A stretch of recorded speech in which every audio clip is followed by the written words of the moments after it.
How you doing, everybody? Tim here again. A view from the South Stands. I'm coming to you on Sunday afternoon after Toronto FC's second home win in a row, a 2-1 defeat of the Montreal Impact. I've got 5 topics I want to cover off today in this video blog in no particular order, and I'll start with Sebastian Giovinco. Not the greatest of games for Seba yesterday. He got subbed off, of course, with an injury as well, and we hope that that abductor injury is not a serious thing, because we all know how important he's going to be for this team when it comes to the run-in.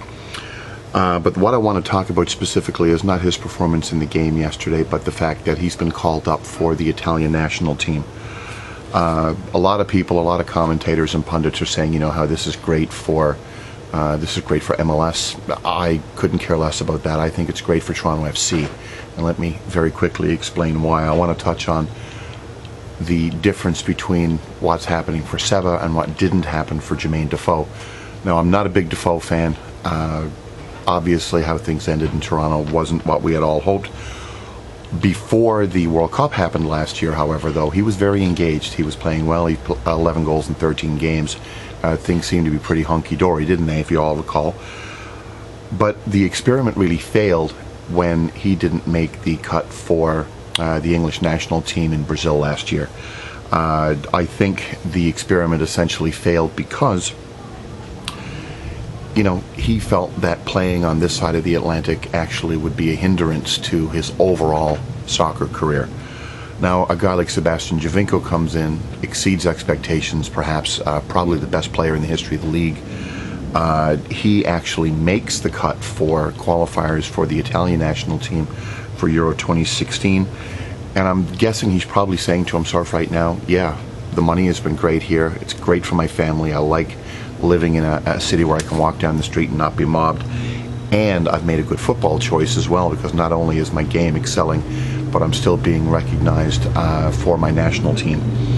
So that's Sebastian Giovinco in a nutshell. I think it's an absolutely wonderful thing for the Reds that he's going to be playing for his country, and I hope that that abductor issue doesn't get in the way.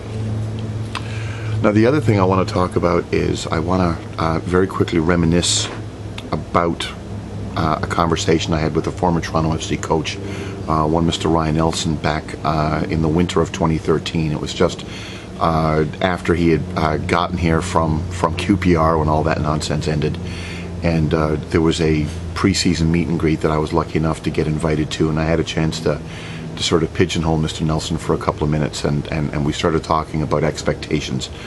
And back in early 2013, I said my only expectation for this team was to be playing meaningful games after Labor Day. So unfortunately that didn't happen on his watch in 2013 or 2014. He's been replaced, and now here we are coming into September in 2015, and the team is playing meaningful games in September. The club has matched its all-time record of wins with 11, with 9 games to go. So obviously that record is going to be shattered, or at least we hope it is. And that game yesterday pretty well signals that Toronto FC is essentially a lock for the MLS playoffs this year. Whether it be 3rd, 4th, 5th, or 6th remains to be seen, maybe even 2nd, I don't know. But the bottom line is now it's a matter of just figuring out if it's going to be a home game we're going to be getting or an away game.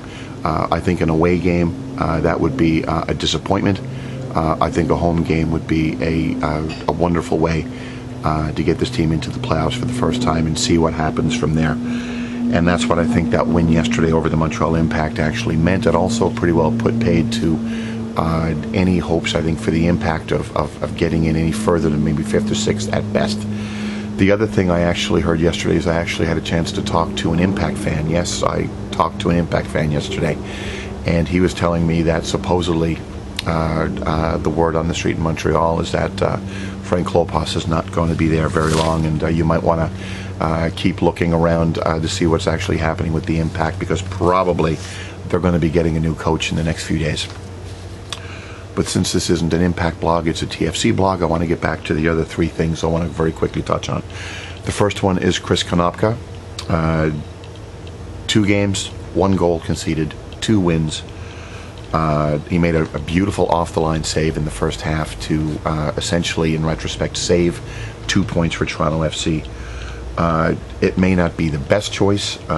It's probably, you know, a position that the Reds are going to have to look at seriously over the winter, because I don't think Bendik has proven himself to be the #1 guy that the team needs. Chris Konopka, however, is going to be the #1 keeper for the foreseeable future. It's frankly his job to lose after the last couple of games. Granted, he didn't have much to do against Orlando, but he did have a lot to do yesterday, and credited himself with saving 2 precious points and really putting to bed any hope that the Impact had of getting back into that game early. Bottom line is, it's his job to lose, and as a fan, I hope he doesn't lose it between now and the end of the season. Topic number 4 is one Mr. Michael Bradley. One of the conundrums that I've had coming into these late summer months with this team is trying to figure out what they're supposed to do with Michael Bradley. Is he a defensive sweeper? Is he a box-to-box player? Is he an offensive guy? Is he the guy at the top of the diamond? Is he a creator? Is he a destroyer? What is he? He's a very versatile player with a tremendous engine and a really excellent work ethic. But we haven't really seen the best of him, I don't think, until the last couple of days, whether it be the goal yesterday, whether it be the 3 assists that he got the game before.